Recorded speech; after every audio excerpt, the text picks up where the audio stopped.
Alexander's white moonlight returned. He drove a luxury car to pick her up. It so happened that I was carrying a wounded dog to the hospital for surgery. I wanted to join the fun. I took a ride with him. Unexpectedly, Isabella was also holding a dog in her arms. She glanced at me. She looked a little uncomfortable. She said, "Alexander, I'd rather not ride with you. It doesn't seem like there's enough room."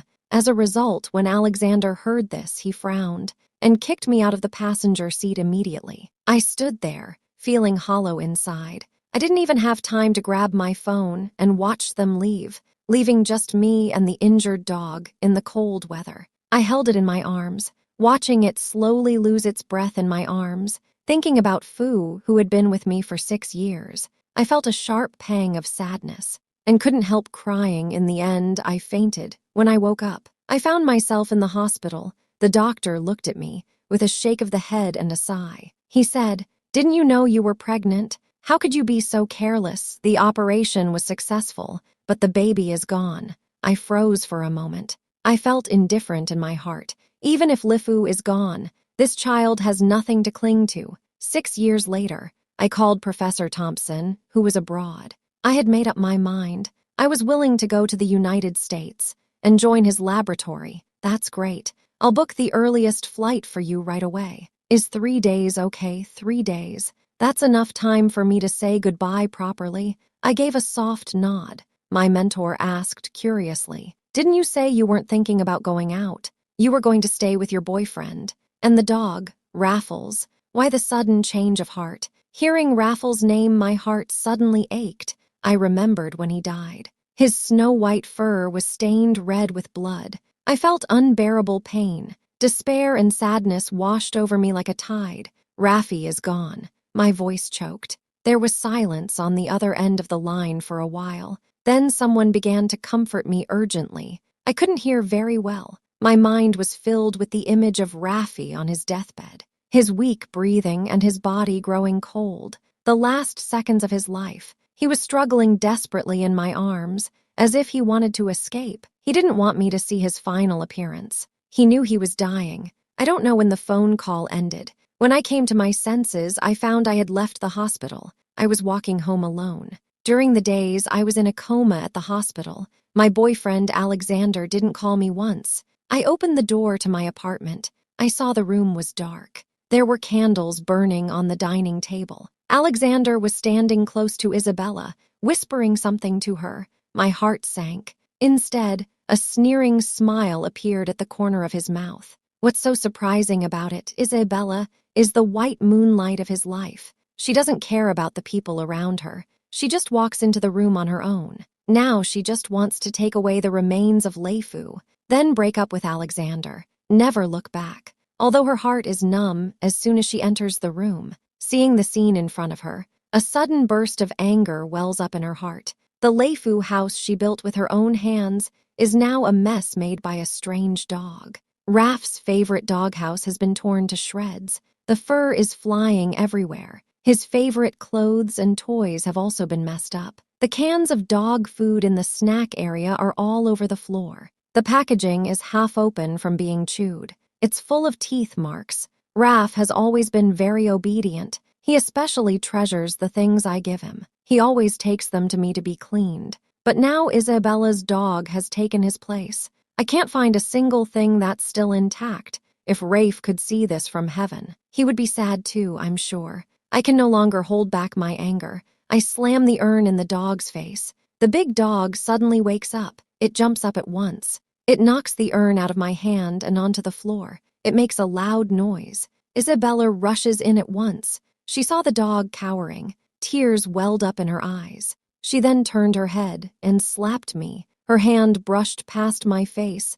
I didn't have time to react. I was cut by her fingernails. It hurt a lot. Alexander came in next. He saw me being slapped. A flash of pain crossed his eyes, just as he wanted to come over to comfort me. Next to him, Isabella started crying. Her face was wet with tears. Her body was shaking violently. I couldn't understand what Sophia had against me. She had actually hit my dog, Alexander. "You should have told me that Sophia didn't like me. I wouldn't have come over." Almost as soon as she finished speaking, Alexander's face turned pale. He looked at me angrily, apologized to Isabella. This sentence made me a little confused for a while. Alexander, let me apologize to her. Do you know what Isabella did? If it weren't for her, my rifle. I hadn't finished speaking. Alexander interrupted me coldly. You're right to be sad about rifle, but your dog was precious. Does someone else's dog not count? Apologize. Or else you'll see what happens to Isabella's dog today, and I'll do the same to Rifle tomorrow. I stared at him in disbelief. A sharp pain shot through my heart. Tears flowed unstoppably. Alexander, my Rifle, he's dead. And with that, I picked up the box next to me. My tone was firm. Look, these are the ashes of your dog. Because I rarely shed tears, he looked at me in shock when he saw me like this. Just then, Isabella suddenly snatched the urn from me. She opened the lid with force. A few seconds later, the ashes fell from the box like fireworks. I tried to reach out to stop it, but she was too quick. I felt the sounds around me become distant, as if there was a membrane between us. Isabella's lips moved. She told a pack of lies. She had no intention of apologizing. She said, "If your dog really is dead, then why are you still here? It seems you don't care much about dogs either. People who like to lie are better off dead." Alexander seemed to understand. His face showed disgust again. "So you were just lying. I almost believed you, Sophia. My mother was right. You really are small-minded." Just then, the sharp corner of an urn hit me hard on the forehead. The pain made me lose my strength all at once. "You're lecturing me, telling me not to be annoying next time. What bad luck. Go home and think about it. Isabella, let's go eat today." The door opened and closed. The footsteps faded away. I slumped to the ground. I frantically reached for the dust on the floor. My tears mixed with the ashes. I looked a mess. My whole body ached. I couldn't make a sound. I could only curl up into a ball. "Raffi, I'm sorry. It's all my fault. I couldn't protect you. I was so tired of crying." Eventually, I got up and packed my things by chance. I found an old mobile phone on Alexander's bedside table. I had never seen it before. I had a bad feeling. My fingers trembled as I switched it on. The screensaver was a picture of Isabella. The password was Isabella's birthday. I couldn't help smiling. My heart felt numb.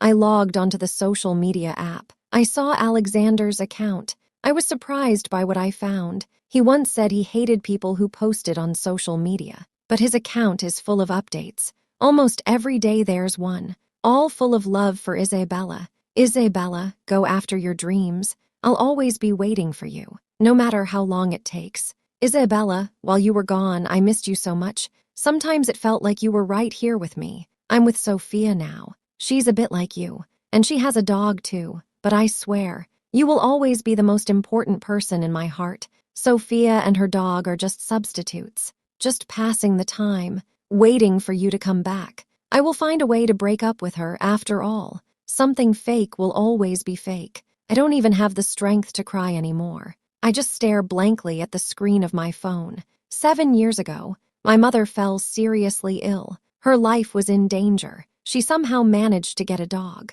She gave it to me. She named it Leifu. Before she died, she held my hand. Her eyes were full of worry. Her health was already very poor. She was afraid that I would be lonely. She felt that having a dog with me was better than being alone. So, I love this dog very much. Although Leifu is not a famous breed, it is just a very ordinary little yellow dog. Because it was the last gift from my mother, I cherish him very much. Later on, I met Alexander at the vet's. Alexander is very kind to me. He also cares a lot about Leifu. His attentive care has made my life a lot easier after losing my mother. I really feel that this is the good fortune my mother has brought me from heaven. A year later, Professor Thompson was going to the U.S. for further studies. Before he left, he asked me to go with him. To be honest, I always wanted to go to the U.S. This was a big dream for me. However, I refused almost without thinking,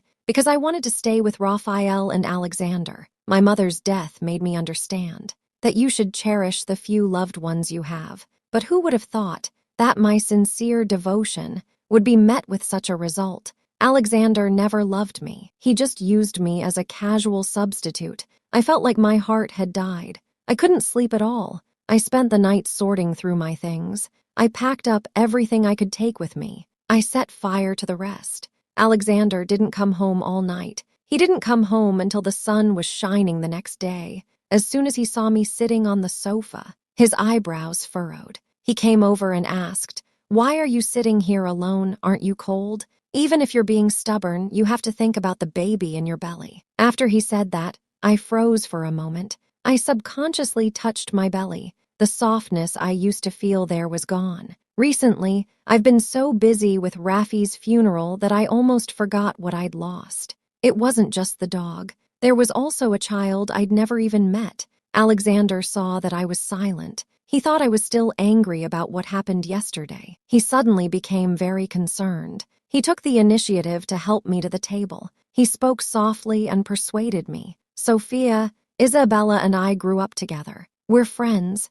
Don't be angry over such a trivial matter. Okay, you know what? Yesterday you said that Rafi had died." Isabella was so scared when she heard that. She couldn't sleep all night. She was afraid that she was responsible. I couldn't help smiling. The corner of my mouth lifted slightly. "So what?" Seeing that I didn't argue, he nodded with satisfaction. He continued, "So tonight I'll take you to apologize to Isabella. She just got back from abroad. There's a welcome home party tonight. Sophia, stop being so stubborn. Okay, you're going to be a mother too. You have to set a good example for our child." And with that, he leaned over and gently placed his ear against my stomach, just like a real good father. "Baby, will you please talk to your mother for me? When you grow up, you'll like Aunt Isabella." That comment suddenly made me lose my appetite. I put down my chopsticks, pushed Alexander away. I don't know what kind of feeling it was in my heart. I had to try asking her,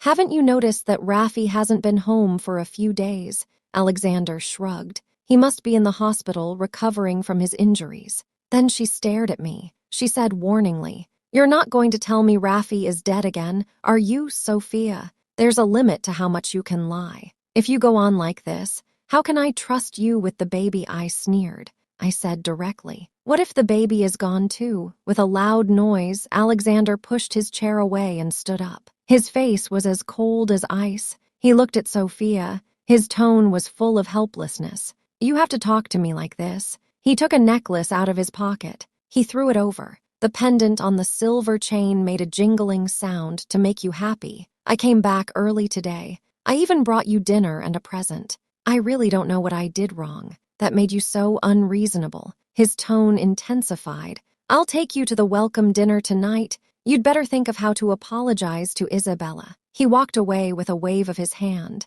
He slammed the door of his study. I bitterly laughed to myself. I knew this would happen. There was really no need to test the waters anymore. While eating lunch alone, my WeChat rang. A strange account sent a message. "Does my Pearl's necklace look good? Pearl is Isabella's dog." There's a photo attached. In the photo, a German shepherd with its head raised. A silver chain is hanging around its neck. It's exactly the same as the one Alexander just gave me. Oh my God, he gave me a dog chain. I'm stunned. Isabella sends me a few more messages. She asks if Alexander took Pearl's leftovers. She thinks Alexander might be worried about me too much. He even got that wrong. She also asks if I've eaten it. I saw dog hair on the box. I couldn't help but run to the bathroom and throw up. Actually, I didn't want to go to the welcome dinner. But when I saw my haggard face in the mirror, I suddenly had a new idea. It wouldn't be much of a departure if I just left. I had to make them pay for the pain I had suffered. Isabella's welcome dinner was held in a luxurious club. When Alexander and I arrived, she was surrounded by a group of people. She was smiling very happily. When she saw me, her face changed slightly. She pretended to be shy. Alexander took my wrist firmly. He said firmly, "Isabella, you don't need to be nervous. I brought her here to apologize to you. What happened before was her fault." There was a murmur of voices all around. The rumors were true. Alexander really would do anything for Isabella. He can even give up his girlfriend of 6 years, an ordinary woman. She is not even worthy to be compared to Isabella. The charm of Bai Yueguang is not something that can be said lightly. Besides, she knows that Isabella is here and still dares to come. She is just looking for trouble. She can do whatever she wants. It's not worth mentioning." The lights flickered on and off. Isabella looked at me with arrogance and disdain in her eyes. She bit her lip. It seemed a bit difficult. "Since Alexander has said so, I don't want you to apologize either. You can apologize to Pearl." As soon as she finished speaking, the German shepherd next to her walked over. It showed its teeth. It glared at me. I raised my eyebrows. I looked at Alexander next to me. That wasn't what was said at the beginning. When I was little, I was chased by a wolf dog, so I'm afraid of big dogs. He knows that too. But now he frowned. He said helplessly, "Apologize if you're told to." Isabella did this to let you know the seriousness of the matter. I couldn't help but sneer. I only lightly hit Isabella's dog, but they want me to apologize. This is really too much. What about Raffi, who was killed by them? Where is justice? Before I could react, a force directly kicked me in the knee, knocking me to the ground. My knee hit the concrete floor. "It hurts so much that my heart aches," Alexander said coldly. "If you want to apologize, you have to apologize like it." He turned his head and looked at Isabella. His tone immediately became gentle. "Isabella, is that okay?" Isabella smiled and shook her head. Teasingly, "Alexander, after so many years, you are still so straightforward." As soon as he finished speaking, the hot teacup on the coffee table was accidentally knocked over by her. The hot water splashed all over her. It was so hot that she let out a cry. "Oops, I'm so sorry." My hand slipped. She just stood there without moving. There was no remorse in her face. Instead, it looked like she was enjoying my embarrassment. After the initial burst of enthusiasm, a gust of wind came up. I felt cold again. When it got quiet, I noticed that they were looking at me. Their eyes held even more contempt and disdain. Just as I thought, these people really look down on me. They even resorted to such petty tricks. "Isabella, you don't need to apologize at all." She was thinking that. I know what she was thinking just then. Alexander pulled me up with a dark face. Without waiting for me to steady myself, he pushed me towards the door. His tone was impatient. "That's enough. Go tidy yourself up." In the bathroom, I used a paper towel to wipe the water off my body. The wet clothes were still difficult to dry. I was about to go back and get my phone to buy another dress. But then I heard them talking at the door. "Isabella felt a little guilty, Alexander, what you did to Sophia. I hope she's not angry. I'm so scared. If she finds out that the little yellow dog died because of Pearl, she'll definitely come after me." Alexander reassured her in a calm voice. "It's fine. That mutt, it was lucky that its kidney was given to Pearl. So it's okay, seriously. We didn't know it would happen to him. It was probably just his fate. Don't mention it again, even if it's discovered. It's my business alone. It's got nothing to do with you." Isabella listened. Her heart was full of emotion. In front of the crowd, they embraced passionately. They kissed without thinking. The room instantly became lively. Everyone cheered, but I froze. It was as if I had been struck by lightning. Did Raf not die because he was injured? Did he die because of a kidney problem? I suddenly remembered what had happened that day. I was coming home from work. As soon as I opened the door, I saw Alexander, covered in sweat. His hands were covered in bright red blood, and Raf on the table looked like he was about to die. He told me that Raf had gone crazy. He had argued with a passerby. As a result, he had been slashed. He had suffered serious injuries to his stomach. I was so panicked. I immediately wanted to get in the car and go to the hospital, but I didn't expect that on the way there, he would abandon me in a remote place. In the end, Rifle died in my arms due to excessive blood loss. Thinking about it now, Rifle had always been very obedient. How could he have gotten into a fight with a passerby? In fact, the dead Alexander knew the truth long ago, and he did it on purpose. But I was too sad to even suspect the truth. All kinds of details came together in my mind. I switched on my phone. My hands were shaking a little. I clicked on the chat with Alexander. Sure enough, I found the last piece of the puzzle. One day, he sent me a link. It was about the treatment of terminal kidney disease in dogs. I thought he was concerned about our Leifu. I even joked that Leifu was in good health. There was nothing to worry about. He asked again, "Are the kidneys okay?" I replied, Of course, there was nothing wrong with them. Any questions? He was suddenly very quiet this time. When I got home, he gave me a rare hug and kissed me for a long time. I never imagined that it was all planned. Alexander knew very well how important Leifu was to me. But in order to cure Isabella's dog, he killed Leifu. I laughed and cried at the same time. My heart felt like it was being squeezed. I couldn't breathe. I pushed the door open. Everyone looked at me in surprise. I walked towards Alexander and slapped him hard. You knew that Rufus was dead a long time ago, didn't you? You just didn't want to admit it, because you killed Rufus. I was so angry that I turned red. Isabella was shocked. She let out a scream. Alexander frowned. He looked unhappy. What are you talking about? Wasn't Rufus' death your own lie? Someone tried to stop me, but I had lost my mind. I grabbed a bottle of wine and smashed it hard into Alexander's face. The bottle shattered on impact. Debris scattered all over the floor. I held the broken bottle against Alexander's neck. My eyes red with anger, I shouted, "Tell the truth. Did you kill Raphael?" Alexander didn't frown anymore. He just looked at me in silence and finally sighed. "Sophia, he's not even human." My tears suddenly flowed. The bottle in my hand hung limply. The raffle I always thought I had was actually worthless in Alexander's eyes. Alexander pretended to love me, but secretly cut open my dog's belly and gave Isabella's pet dog his kidney. Alexander tried to help me up. He said, "If you really like it, we can buy another one. It will be exactly like your beloved Rolf." I pushed him away angrily. I shouted at the top of my voice, "It's not the same. Rolf is dead. No one can replace him." My heart was in turmoil. I wanted to get out of there.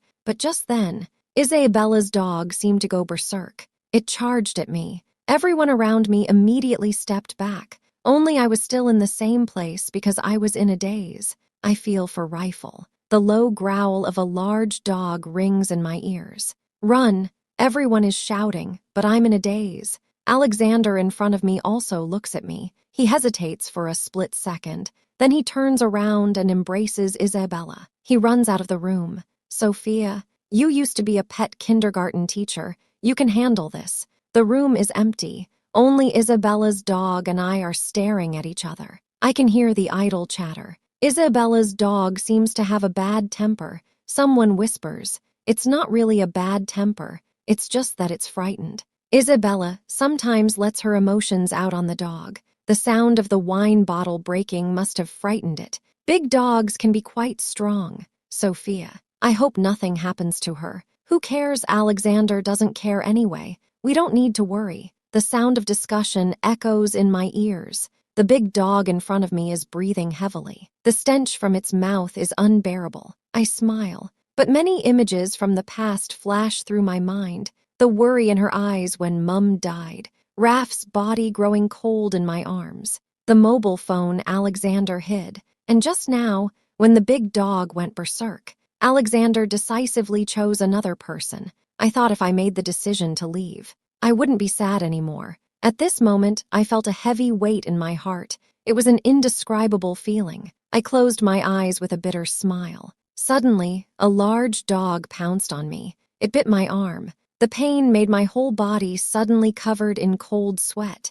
At that moment, the door to the private room opened. Several security guards rushed over. They worked together to grab the collar around the large dog's neck. They rescued me. I had never been so close to death. I fainted instantly. When I woke up again, I was already in the hospital. My hands and legs were bandaged. My arms were covered in bite marks, although I had just experienced a serious illness. Alexander hadn't visited me these days. When he learned that I had woken up, he just called me. "Don't blame me for not coming to save you. Isabella has not been in good health. I have no choice but to take care of her first. These days she is too scared to go outside. I have to stay with her and let her rest properly. But don't worry, I will make it up to you." I smiled. I didn't feel anything in my heart. I just responded indifferently. "Oh," Alexander seemed a little impatient. "What kind of attitude is that? Don't you have anything to tell me?" I didn't answer. His tone softened again. "I know you're a little upset with me. You're in the hospital now. You can also take care of your baby while you're here. I'll go with you to your prenatal checkup in a few days." okay? He actually remembered that I was pregnant. I didn't know how to react for a moment. This is none of your business. I hung up the phone directly. After the doctor examined me, he told me to rest well. My best friend, Emily, snuck in. She was in tears as soon as she saw me. She was supposed to go to the United States. Why did she suddenly get so seriously injured? She looked especially worried. I grabbed her hand and asked her, "Have you done the things I asked you to do?" Emily paused for a moment. She patted the side of her backpack with a slightly dissatisfied tone.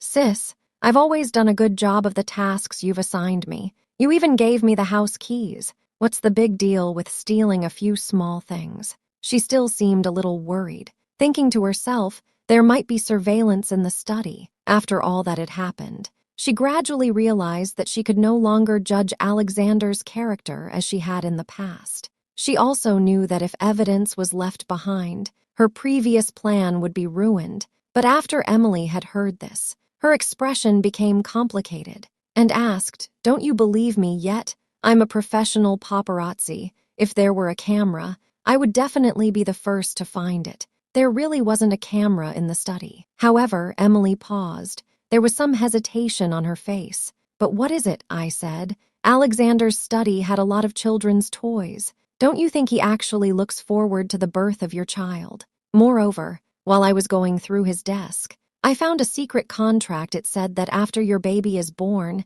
he will be given 5% of the company's shares." Emily looked at me with a puzzled expression. I said expressionlessly, "Is there any point in talking about this? The baby is gone." She let out a sigh of relief. She seemed to feel a little more relaxed. "I was really afraid that you would do something stupid. I'm relieved now." Her eyes lit up. "To thank you for your kindness. I booked your flight for tonight. I'll send you off now, so you won't be bothered by Alexander afterwards." That night, with Emily's help, I managed to get on the flight to the United States. Meanwhile, Alexander at the hospital had been waiting for me for a long time, but I didn't get back to him. Instead, he received an anonymous email. In the email, there was a photo of me tied up and pale, and a threatening letter. It mentioned my abduction. Unexpectedly, Alexander actually lost control trying to rescue me. Emily tricked him with a photo, but she knew in her heart that Alexander was a fox in the business world.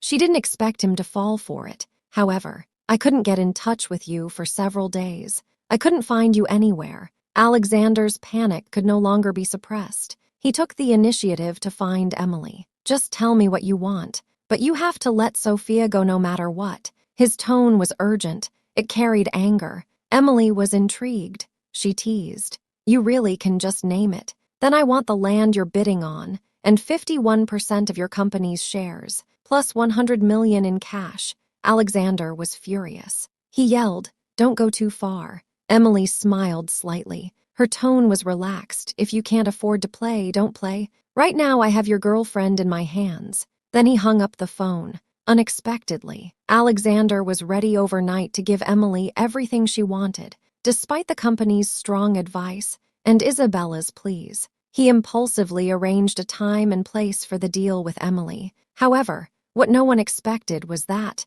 the night before the deal, Emily suddenly changed her mind. Before Alexander could react, he heard that the company was being investigated for tax evasion. Customers who had normally cooperated well turned to competitors one after another. The land that had been applied for bidding was also recovered by the government. The company's capital chain was suddenly broken. It looked like the company was going to collapse. It had all happened so suddenly. It was at that moment that Alexander realized the other party had planned it all. It was purely a distraction. The kidnapping was just a cover. What they really wanted was his entire business plan. He didn't sleep well that night. The next day, he received a piece of paper. It was the surgical bill for the miscarriage I had accidentally suffered. The date was the day Raffi died. It was also the day he kicked me out of the car. Perhaps the blow of his work had made him emotionally vulnerable. Or perhaps the panic of the past few days had finally reached a climax.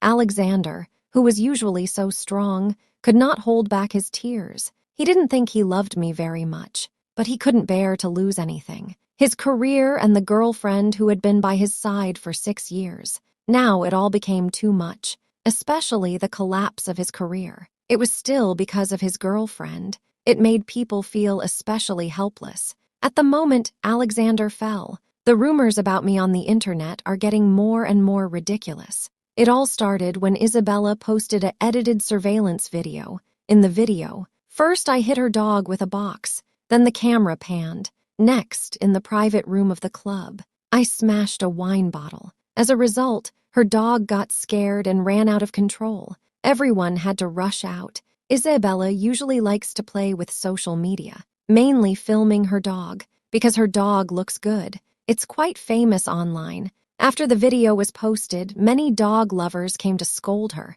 At this time, some sensible fans pointed out that the video was edited. It cannot be completely trusted. Then, Isabella posted another video. This time she recorded it herself. She was tearful. She looked very tired. She told the camera her feelings. There was a little conflict between me and Miss Sophia, because I have a good relationship with Alexander from Thompson Group. She always feels like I'm competing for her boyfriend. In fact, I can understand her unease in the face of me, but I really can't accept her hurting my pearls because of these unfounded thoughts. Everyone knows pearls are very important to me. No matter how much I'm hurt, I can forgive myself, but if it's the pearls that are hurt, I can't speak for it and forgive. A few short sentences touched the hearts of many netizens. The incident immediately became a huge issue. Everyone accused me. Only a few sensible people were swept along by the tide. Negative news about me was all over the place.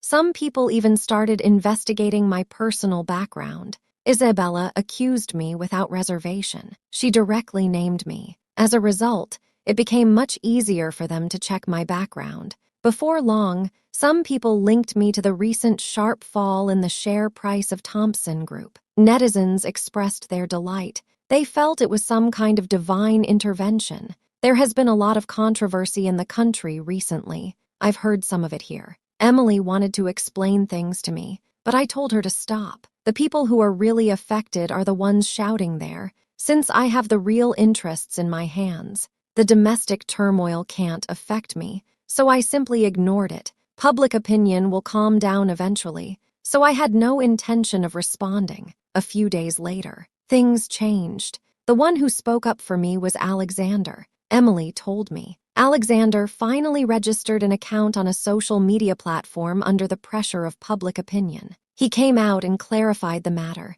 She said the person who abused the dog was not Sophia. Everyone was wrong, but no one believed her. On the contrary, because of her response, the incident attracted even more attention. In the past, Alexander had a good life. He was rich and had status. He also had a good relationship with Isabella. But then overnight he was framed. He lost everything. He was so busy with the company. He was really burnt out. Isabella couldn't see the benefits. She started causing trouble again. She deliberately led netizens to attack him. Alexander was really exhausted both physically and mentally during this period of time. A good relationship often requires a solid financial foundation. Now Alexander no longer had that. He couldn't attract Isabella anymore. The relationship between the two got worse and worse. They even became hostile towards each other. Although Isabella is not as strong as Alexander, he easily obtained all the evidence. He posted a video online every day. At first, it was a complete picture of me with Pearl. It was not maliciously edited. After watching the video, everyone understood. In fact, I am not as malicious as Isabella said. Then, Isabella cried to Alexander, saying that her dog Pearl had terminal kidney disease. She cried very sadly. Finally, she tentatively asked whether she could take the kidney out of Sophia's little terrier and give it to Pearl. Alexander at the time just thought it was Isabella's little whine when she was desperate. No big deal. But to outsiders who weren't familiar with Isabella, it sounded like she was deliberately trying to hurt him. Everyone knows I used to have a dog, but it's already passed away. It also lost a kidney while it was alive. Everyone began to focus on Isabella at this point. The public backlash was even more intense than before. Afterwards, Alexander posted the dog abuse video Isabella had taken on his account. I really don't know where he found these. Isabella was used to being a spoiled brat. Even when she was with her dog Pearl, she didn't change. When she was bored, she often cut its fur with a knife. No wonder Pearl went crazy. It had been abused by Isabella for a long time. Its mental state had long been abnormal. As soon as the submitted evidence came out, all the details matched up. Even in Pearl's old videos, the fear of her owner was particularly obvious. When I see sharp objects, I feel a little panicky. Isabella used to like to mock others, but now she was being blamed for the same thing. It really made people feel ironic. The incident caused a big stir. She was in there for many days. I heard that after she got out, she still didn't dare go out, hiding in the basement all day. She had a mental problem. This kind of thing is far from me, but Emily, the chatterbox, kept telling me about it. She just wouldn't stop. That's how I found out what happened later. Another autumn, I worked all night in the lab. When I came out, I ran into Alexander, back when Professor Thompson invited me to come to the United States. I refused. At the time, I considered it for a long time. I felt that being so far away from home would be too lonely. Life would be miserable. But once I really settled down here, life has given me a different experience. I am indeed very busy, but being busy makes me temporarily forget my loneliness. Life also seems fulfilling. I am rooted in my favorite career, so no matter how hard it is still worthwhile. I never thought I would meet Alexander. It was late autumn. The ground was full of fallen leaves. The sun was slowly setting. Alexander was watching me in the shade of the tree. His eyes were full of warmth. It was both familiar and a little strange. He wanted to invite me to dinner. I refused. Just say what you want to say. I have to go back to sleep later. He listened to me. His face looked a little hurt. I used to like Alexander very much, so I never refused him. But now, he is like a stranger to me. He has nothing to do with me anymore. Alexander's voice was a little hoarse. He lowered his head, his gaze fixed on the fallen leaves on the ground. It seemed that he was afraid to look at me directly. I came to apologize. I want to explain to you about what happened with Isabella. I was really confused at the time. Now I only care about you. I smiled softly. I thought to myself, what can an apology change? Can it bring life back to a rifle? Can it turn back the clock? Can it return us to the beginning? And if it could, I would just find a way to mess with you again. Alexander's shoulders slumped. His head dropped even lower. I suddenly felt a little relieved. I thought about all the ways I had schemed against him over the past year. He was no longer the lofty Alexander. He was now no different from an ordinary person. When I loved him before, I thought he was truly a perfect person. Now that I don't like him anymore, a calm look at him shows that he is actually nothing special. I gave a small smile. I continued stabbing at his heart. Since you can't do anything, why did you come to me? Didn't you say you wanted to invite me to dinner? But Alexander, just looking at you now, I feel a bit ashamed of eating with you. I noticed that after he heard this sentence, his whole body slightly shrunk. His hands were clenched tightly, looking very uneasy. At this time, a male colleague, Michael, walked over and handed me the leash of the dog. Sophia, I've finished walking the dog. Let's go home together. Alexander suddenly looked up, his gaze flickering between me and him, as if he were thinking something over. He couldn't believe his ears. He just stood there. I just smiled and said without a trace of guilt, "That's what you saw." And with that, I took Michael's arm and walked straight past the stunned Alexander. After that, Alexander never came to see me again. I heard that he spent all the money he had, so he had to work in the USA. He finally saved enough for a plane ticket back home, but then there was a problem with the flight. After that, I never heard from him again. I used to think that love was important, but now I understand. Compared to career interests, love is actually not that important. Some young girls will ask me, how can you not be anxious in love? I tell them, when your life is rich enough, the words and actions of others will not affect you at all. The stronger you are, the better life will be. I feel that staying away from the bad people will definitely make life better in the future.